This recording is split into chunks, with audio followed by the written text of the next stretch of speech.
দেখো বন্ধুরা, আমি মামনির রান্নাঘরে আজকে ভোলা মাছের পাতুরি তৈরি করছি। তোমরা দেখো আজকে ভোলা মাছের কী কী পদ্ধতি লাগে দেখো। ভোলা মাছটাতে হলুদ দিয়ে দিলাম, নুন দিয়ে দিলাম, একটুখানি কালো জিরে দিলাম, দিয়ে কড়াইতে যে তেলটা গরম করে রেখেছিলাম সেটা একটুখানি দিয়েছি, আর একটু কড়াইতে রেখে দিয়েছি।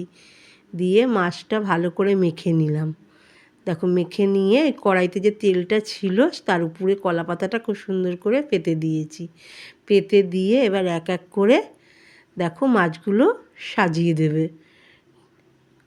এবার মাছগুলো সাজিয়ে দিয়ে এক এক করে সাজিয়ে দিয়ে মাছগুলো ধুয়ে একটুখানি ধুয়ে একটু জল দিয়ে ধুয়ে মাছটাতে একটু দিয়ে দেবে। দেওয়ার পর ব্যাস 15 মিনিট ঢেকে রেখে দাও। ঢেকে রাখার পর 15 মিনিট খুলে সুন্দর করে ঢেকে দাও। দিয়ে 15 মিনিট পর ওটাকে খুলবে। এবার 15 মিনিট হয়ে গেছে, দেখো এবার উল্টে দিলাম।